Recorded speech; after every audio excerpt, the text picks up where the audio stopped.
Assalamualaikum warahmatullahi wabarakatuh. Perkenalkan, kami kelompok 2 dari kelas 10 MIPA 2, selaku perwakilan dari kelompok daerah istimewa Nangro Aceh yang beranggotakan Zemima Nasyiwahilabi, Hasna Mufidah Sadiah, Dimas Zaki Erlandi, Muhammad Davin Afan, Muhammad Nazif Kintara, Raffi Aziz Rumiangga, serta Salma Alia Nurul Izzah. Pada kali ini, kami akan mempresentasikan hasil diskusi kami tentang kewenangan pemerintah pusat, daerah, serta daerah istimewa Nangro Aceh Darussalam. Dari perihal ini, kami memiliki beberapa tujuan observasi, yang meliputi mengetahui kewenangan, kedudukan, fungsi, dan peran pemerintahan pusat dan daerah, serta kriteria aspek daerah tersebut, mengetahui hubungan antara pemerintah pusat dan pemerintah daerah istimewa Nangro Aceh Darussalam, mengidentifikasi hukum-hukum yang berlaku dalam hubungan pemerintahan pusat dengan pemerintahan daerah istimewa Nangro Aceh Darussalam sekaligus dengan masyarakat yang ada di daerah tersebut, serta memahami penyebab terjadinya mengapa daerah Aceh menjadi salah satu daerah otonom Indonesia. Pemerintah Pusat. Menurut Undang-Undang Nomor 23 Tahun 2014, pemerintah pusat merupakan penyelenggara pemerintahan bangsa Indonesia. Di Indonesia, pemerintah pusat adalah presiden dan wakil presiden yang dibantu para menteri. Terdapat wewenang yang diurusi oleh pemerintah pusat, di antaranya 1. Urusan pemerintahan absolut, 2. Urusan pemerintahan konkuren, 3. Urusan pemerintahan konkuren umum. Urusan pemerintahan absolut. Urusan pemerintahan yang dipegang secara penuh atau absolut oleh pemerintah pusat yang meliputi pertama, politik luar negeri. Misalnya mengangkat pejabat diplomatik, melakukan perjanjian dengan negara lain, dan menetapkan kebijakan luar negeri. Kedua, pertahanan, seperti mendirikan dan membentuk angkatan bersenjata, dan menyatakan damai dan perang. Ketiga, keamanan, misalnya mendirikan dan membentuk kepolisian negara, serta menetapkan kebijakan keamanan nasional. Keempat, justisi, misalnya mendirikan lembaga peradilan, mengangkat hakim dan jaksa, serta mendirikan lembaga permasyarakatan. Kelima, moneter dan fiskal nasional, misalnya mencetak uang dan menentukan nilai mata uang, serta menetapkan kebijakan moneter. Keenam, agama, misalnya menetapkan hari libur keagamaan yang berlaku secara nasional.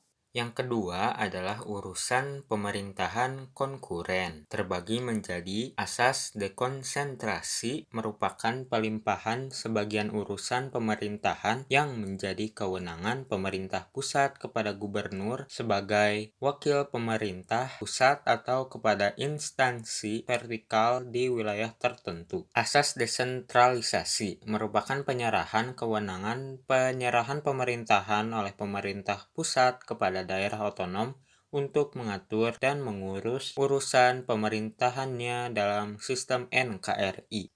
Asas tugas pembantuan merupakan penugasan dari pemerintah kepada daerah dan desa atau dari daerah ke desa untuk melaksanakan tugas tertentu yang disertai pembiayaan, sarana dan prasarana, serta sumber daya manusia dengan kewajiban melaporkan pelaksanaannya dan mempertanggungjawabkannya kepada yang menugaskan. Dan yang ketiga adalah urusan pemerintahan konkuren umum, merupakan urusan pemerintahan yang diserahkan ke daerah menjadi dasar pelaksanaan otonomi daerah.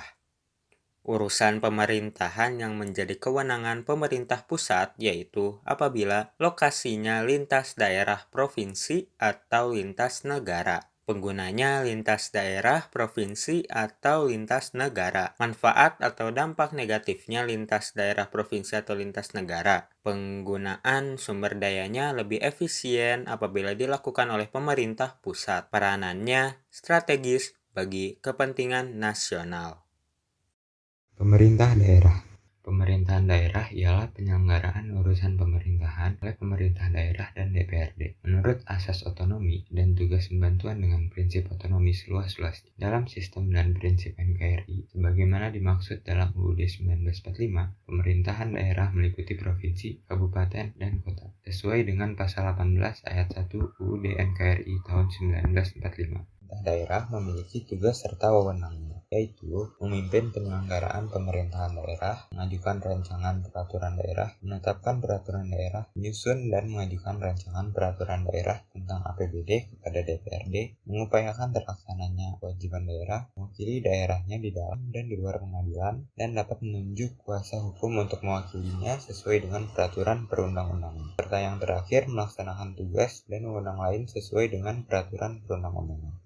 Perangkat pemerintahan daerah. Perangkat daerah provinsi, kabupaten, dan kota terdiri atas Sekretariat Daerah, Dinas Daerah, Lembaga Teknis Daerah, Satuan Polisi Pamung Praja atau Satpol PP, Unit Pelaksana Teknis Daerah, UPTD, Kecamatan, serta desa atau kelurahan. Pemerintahan Daerah Istimewa Aceh. Pemerintah Aceh berwenang untuk mengatur serta mengurus urusan pemerintahan dalam segala sektor kecuali urusan pemerintah pusat. Hubungan antara pemerintahan pusat. Pemerintah Indonesia mengeluarkan undang-undang khusus untuk Aceh yang bertujuan untuk meredam gerakan kemerdekaan yang menginginkan pemisahan menyeluruh dari Indonesia. Dalam Undang-Undang Nomor 18 Tahun 2001 tentang otonomi khusus bagi Provinsi Daerah Istimewa Aceh sebagai Provinsi Nangro Aceh Darussalam, Undang-Undang Nomor 11 Tahun 2006 tentang Pemerintahan Aceh dilaksanakan, Undang-Undang Nomor 44 Tahun 1999 tentang Penyelenggaraan Keistimewaan Provinsi Daerah Istimewa Aceh. Kewenangan khusus pemerintahan Aceh. Dalam rencana pembentukan undang-undang oleh DPR yang berkaitan dengan pemerintahan Aceh dilakukan pertimbangan DPRA. Dalam kebijakan administratif dilakukan pertimbangan oleh Gubernur Aceh. Pemerintah Aceh dapat bekerja sama dengan lembaga atau badan dari luar negeri sesuai kewenangannya dan dapat membentuk lembaga atau komisi. Hukum-hukum Islam di Aceh. 1. Hukum cambuk. 2. Kunun di jinayat yang merujuk pada nilai syariat Islam berdasarkan kanun. 3. Liwat dan musahakoh yang dimaksud berhubungan sesama jenis dan perbuatan seksual antara dua wanita. Alasan Provinsi Aceh menjadi daerah otonom Indonesia. 1.